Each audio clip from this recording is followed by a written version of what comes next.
I need some help to just do a bit of Barry White. Yes. This album called Rhapsody in White. White, arranged and conducted by Barry White, feature the Love theme, which was pop #1 actually. It sold 1 million copies. Also, this album sold 1 million copies as well.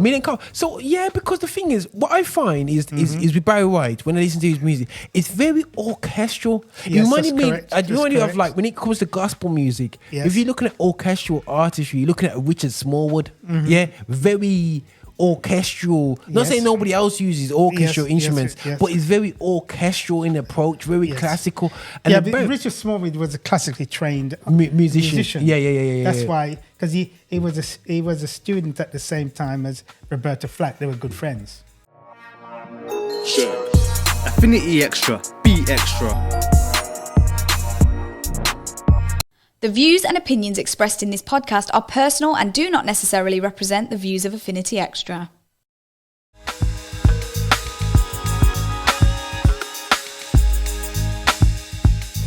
Yeah. People, this is Roger Moore here. We're here with the second part of our series on Black History Music Month, which it could be Black Music History Month, but whichever way we're looking at it anyway. So, but we're here to celebrate it. We're here to do a thing about it. We're here alongside the Black music historian himself, Kevin Tomlin, who's got 7 books out there. Oh well, it's going to be 7 books on Amazon.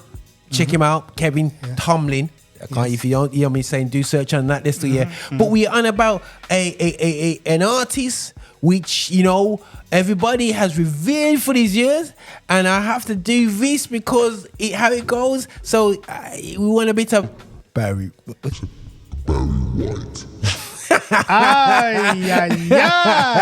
So you gotta talk like a Oh, damn. Oh,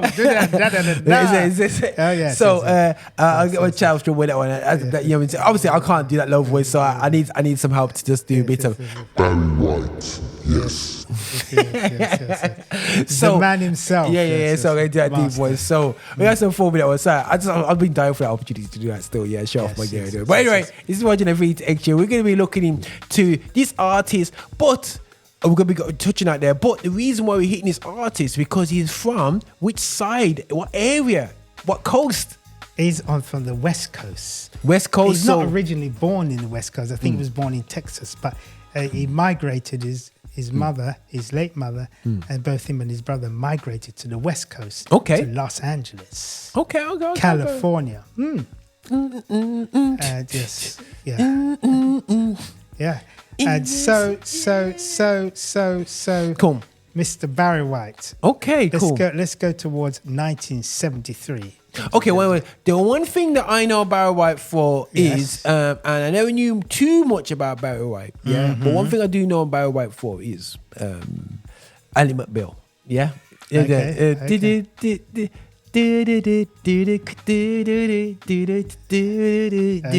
just couldn't put it out there. So that was a tune and a half. That tune was an amazing tune. So I thought that was really, really cool tune. Yeah. And what I do know about Barry White as well is that every time there seems to be a love scene and they do like the deep voice and go, hey, and they drop some Barry White on, it always was that kind of vibe. That's all I know about Barry White. But you know what I mean? The lover man. You know what I'm saying? So it's that voice anyway still, yeah. So when men's voice we're trying to be deep, you know? Yes. Well, mention about these days. But yeah, so bro, show us what you saw of Barry White, man. Show us these these looks. Okay.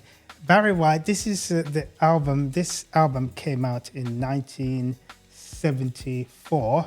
So it's now that'll be 50 years years before I was born. Yeah, this is 50 years now. Don't make it sound bad. Album is 50 years old. 50 years old. Yes. Yeah, 50 years old. And Barry White actually used a lot of the West Coast musicians that work at Motown as well. Okay. To actually create this album. And and obviously, no offense, but I'm looking at the back cover all this time, yeah, and he's not really doing weird health look. He's not looked after his health too well. He died at 58, pretty young. So he's a biggish guy, and he's there having a fag and puts out the back cover, you know. So obviously, it wasn't a kingpin of health there. No, but, not really. But Rhapsody, what's this album called? Sorry, Rhapsody in White. Arranged and conducted by Barry White, feature the Love's theme, which was pop #1 actually. It sold 1 million copies. Also, this album sold 1 million copies as well. So yeah, because the thing is, what I find is with Barry White, when I listen to his music, it's very orchestral. Yes, reminded me of like when it comes to gospel music. Yes. If you're looking at orchestral artistry, you're looking at Richard Smallwood. Yeah, very orchestral. Not saying nobody else uses orchestral instruments, but it's very orchestral in approach, very classical.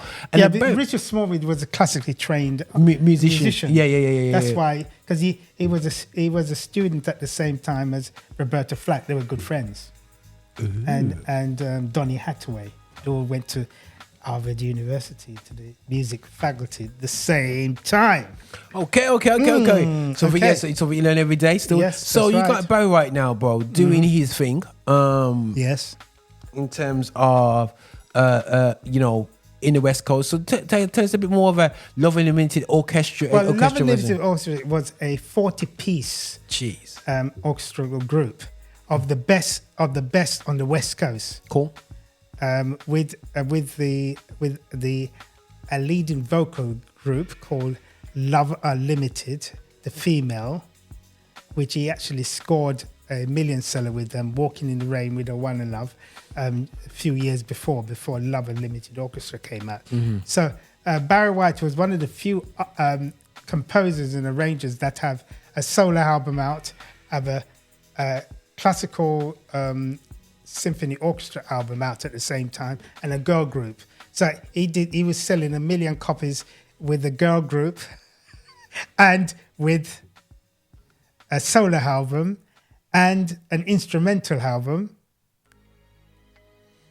all at the same time. Is that how Barry White is going on? Yes. No, so Barry White, yes. He was like, he's going, that's right. I mean, at one point, he generated about $30 million for the industry. 30 million. Right? Jeez, man. You understand that? Crazy. $30 million, bruv.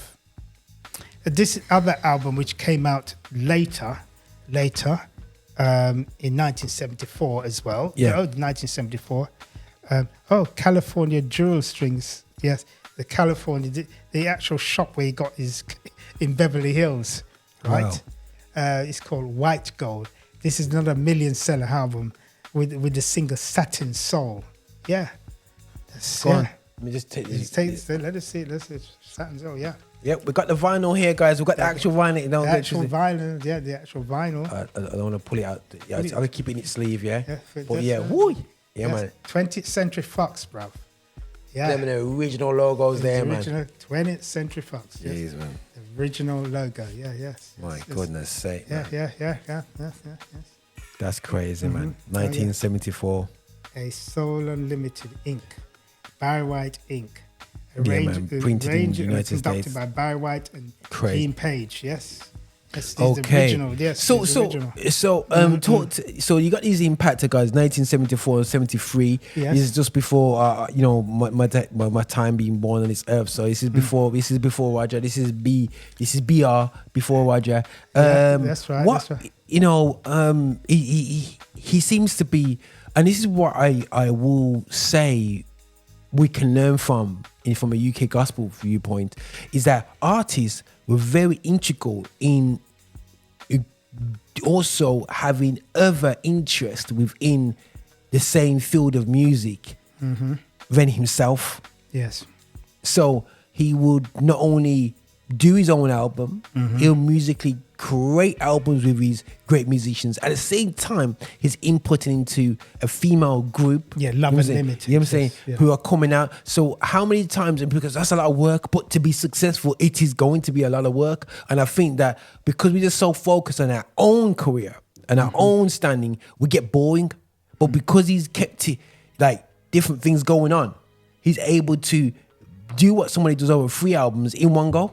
Yes, because remember, he produced 2. He's one of the few artists in history to have 2 instrumental gold album, orchestration album in succession. One of the few to do that in history. And also one of the... So Shaft, he's like... So Shaft was before him. Yeah. Yes, well, so Shaft he's was before him. So Yes, Shaft really... And don't get me wrong, Shaft opened up some big doors. Oh, yes. You know what I'm saying? But don't forget, it's not only Shaft that opened up the doors. It was actually what Hot Butter Soul did. Because the score, and you can actually do a few tracks on the album and create the same sort of sensation as a full played album. Okay, cool. So there was setting, and then remember, if we start talking about Stevie Wonder, that's another, because all that time, you know, around about that time, don't forget around about the time that Shaft was actually kicking it, but prior to Barry White's enter into the game, you had What's Going On by Marvin Gaye, another monster album. Okay, Another monster, which produced 3 to 4 number 1 tracks. Wow. Need I These say guys more? are phenomenal. Need Man. I say These guys more? are like superstars. Look at the amount of singles. All these singles that we're talking about, these are million sellers. So you got Never Never Gonna Give You Up. Yeah, it was a million seller. Say it was going Can't Never get Never Give You Up. Yeah, it was going there. Say Can't Get Enough of Your Love, Babe. Yeah. You got, you know what I'm saying, Million seller. You're the first, the last, my It was everything. it was a million seller. Yeah, it was a million seller. It was a million seller in the UK as well, because it went over 500,000, nearly 1 million copies in the UK. The joke Platinum is, certification. I don't know Barry White like that, but I recognize every track. But you see how the song title is so crucial. Yes. Because every time I say these titles, I'm singing the song as well in my head. Because I Yes, can say, oh yeah, recognize the title. Yes. What I'm gonna do with Let's you, play the you got music. let's play the let the music play. Is when you would get next to me. Yeah. Yeah, that was smoking. And then you got your sweetness is my weakness. Yo, them are bars right there. Yes. Deep them bars. Yeah. Yo, next time we talk to Mrs. Go, your sweetness is my weakness. Yes, the solo album, Can't Get Enough.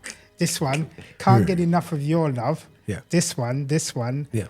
became Barry White's first number 1 on the 200 album charts, week ending the 26th of October 1974. So Nearly 50 years old. This is what we hold in there, is nearly 50 years old. that's crazy.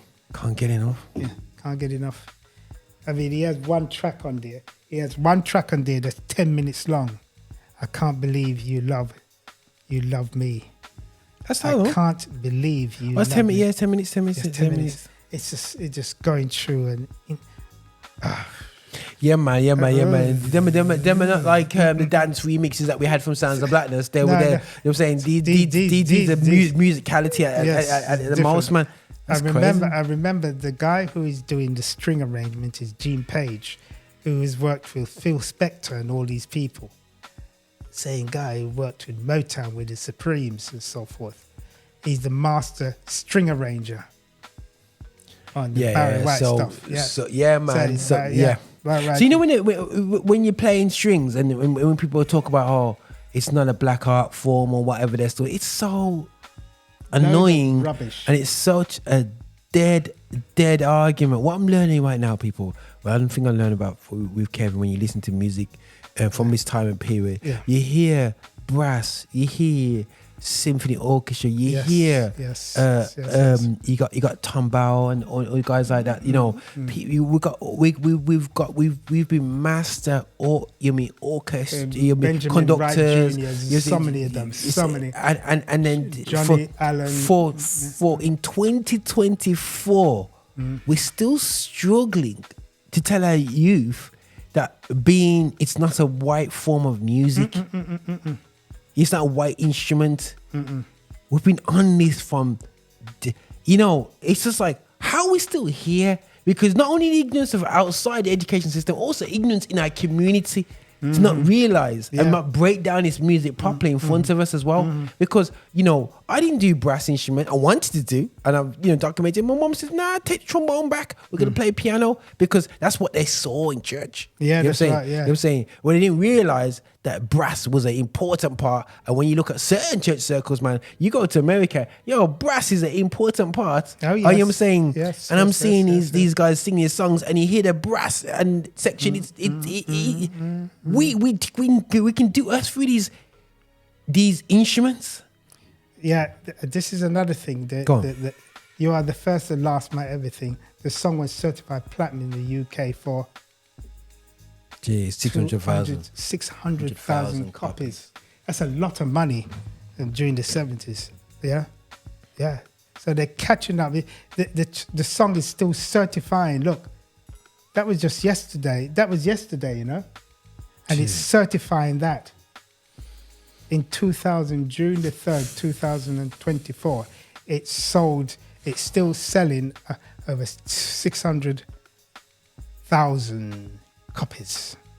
Wow. So it's not too far from 1 million copies. Hopefully he's looked after his estate, man. Yeah. Oh yes, Crazy. his children, very yeah. They're nice. Yeah. Absolutely nice. Now, guys, that was Barry White, man. So That this is Barry White, West Coast. So you know what I'm saying. So Whoa. next time I will say, hopefully, let me see if I can pull this one. Your sweetness is my weakness. them bars right there, man. Them bars right there. yeah. You know, so big up to Barry White. Oh, you know what I mean? yes, I yes, have to try that. yes, Look, yes. on all turn red face, man. You know what I'm saying? You know, so definitely we're gonna get this going on. But okay, cool. So we got that now, bro. Yeah. Then the next one is whoa. Okay, cool. We go to Chicago Soul. Chicago. So we go from the West yes. Coast, and then we're going a bit north into Midwest. Yes. The Midwest. And then we're dealing with Superfly by Curtis Mayfield. Yeah. By the way, this album that I'm holding here, it generated 26 million copies. Well, no, not 26 million copies, but generated $26 million for the industry. One album alone. $26 million for the industry.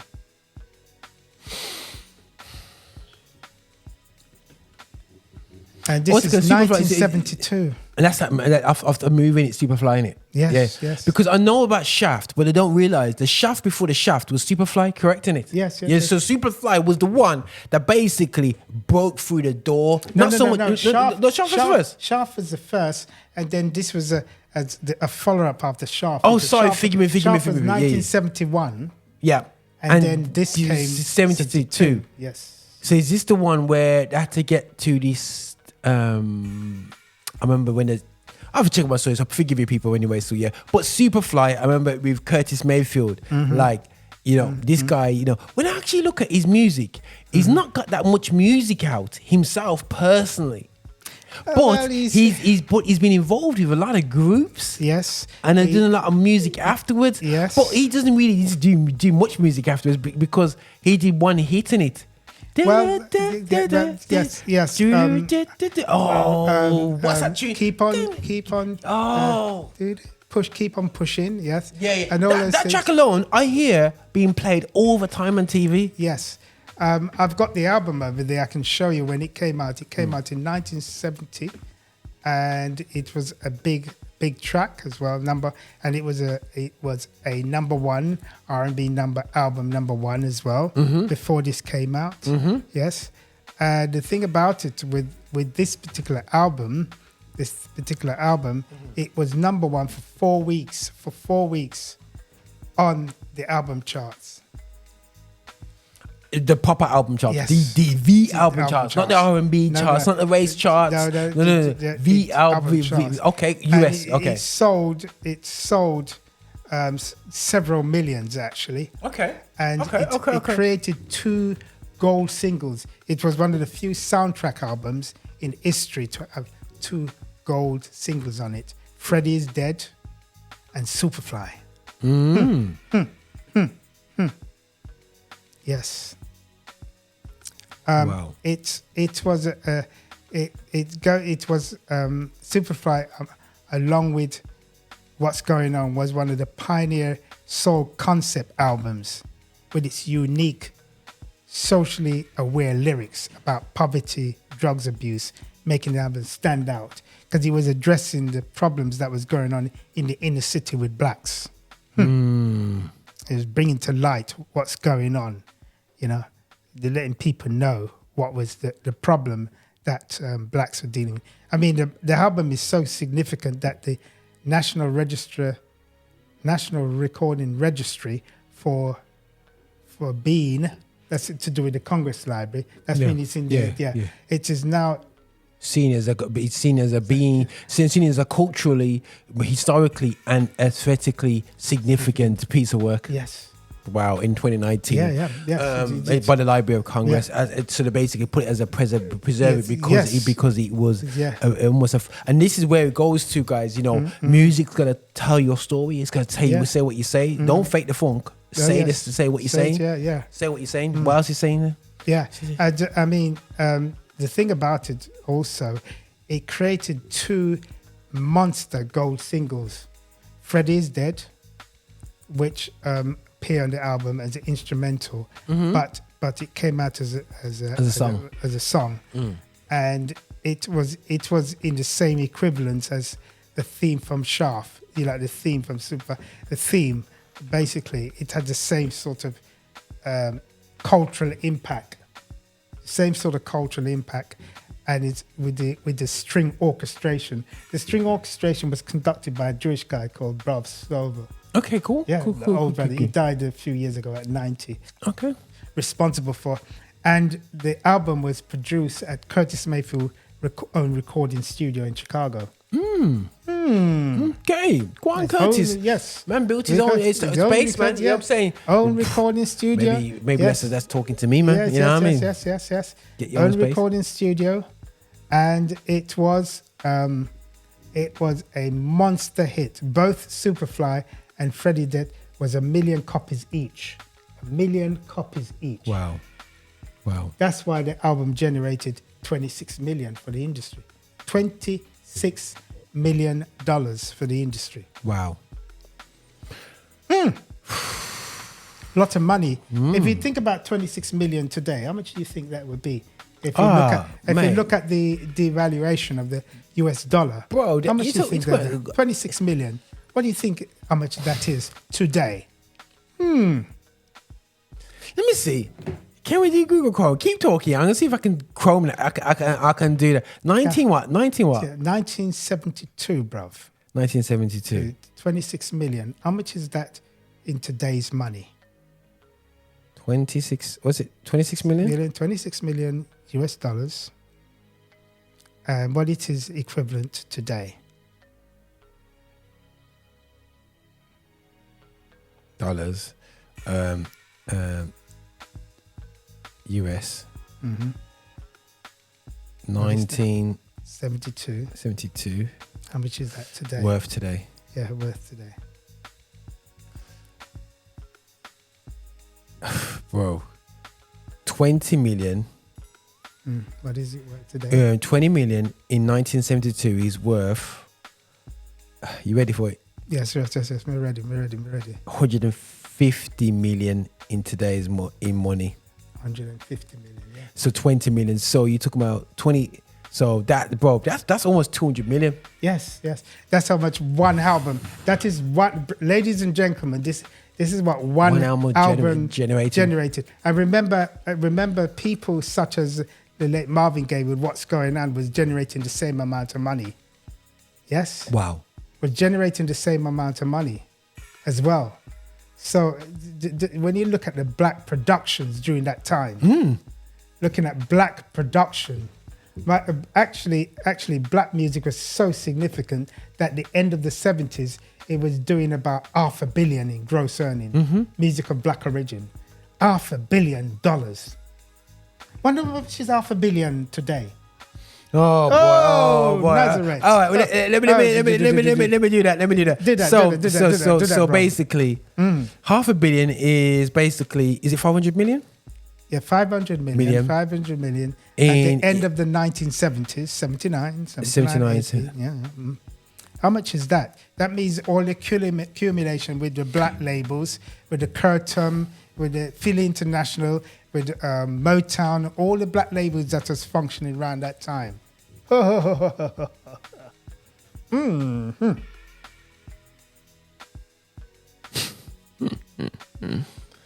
500 million, which is half a billion in 1978, Yes. will equal to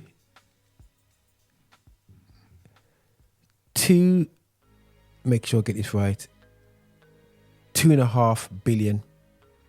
2.5 billion. That is it. Yeah, that's this kind of money that these guys were generating. 2.5 billion, almost 300 million, almost 300 billion.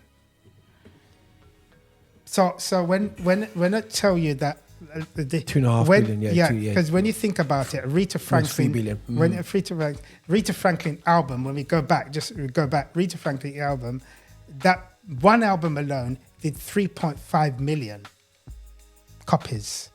That includes albums and singles. 3.5 million.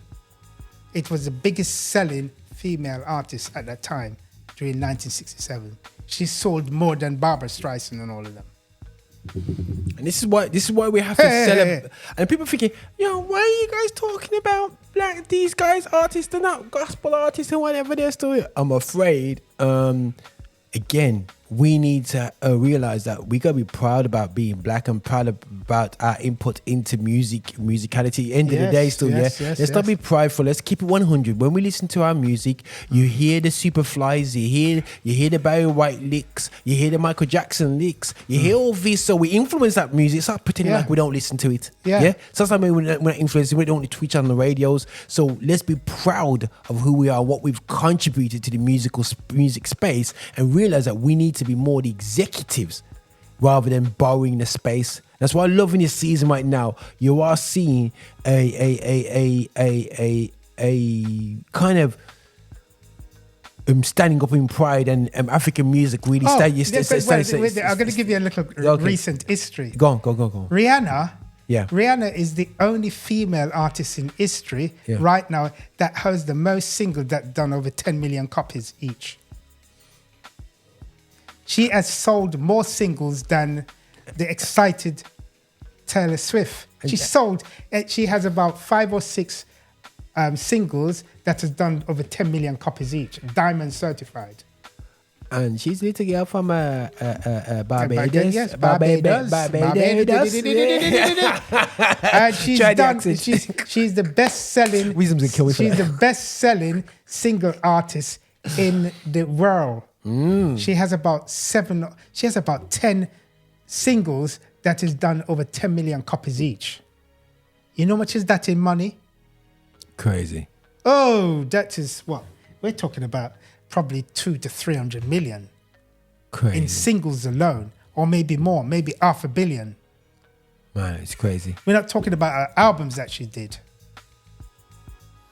Mad. And she's just ready. And actually, she's just ready to sell.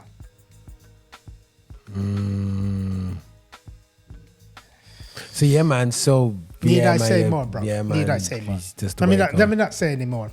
Yeah, bro. Okay. It's the way it works. Music of black origin. Ching chong, ching. It's doing it. It is doing it. It's done it. It done it. Done. Doing it, and we'll do it tomorrow. And do it tomorrow. And done. And the thing is, like I said, we got to start coming together and realize that we're going to the table. When we go into the table, when it comes to music, Christian music and whatsoever, we have to stop begging for being. You know what I'm saying? We're not begging. I don't want crumbs, brother. No. I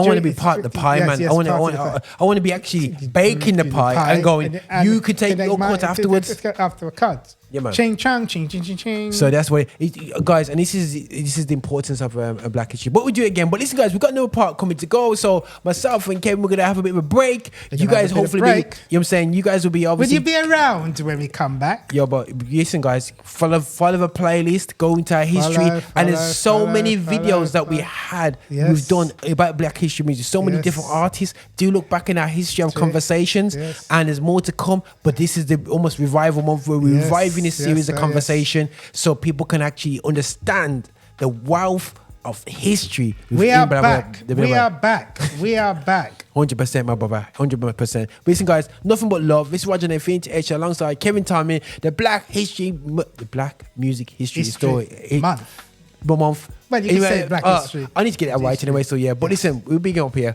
Just because we're in the UK, it doesn't mean we don't celebrate it. Yeah. Listen, blessings, people. Right on. Hey, this is your bishop from Rock Solid. Thank you so much for watching us on YouTube. Thank you so much for clicking and subscribing and also sending these videos to other people as well.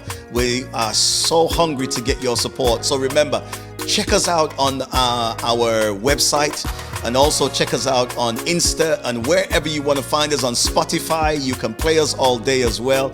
And just make sure that you are supporting this channel, that we are developing our agenda towards music of Black origin, and that is gospel music with a message. So please walk with us on this journey. Bye now.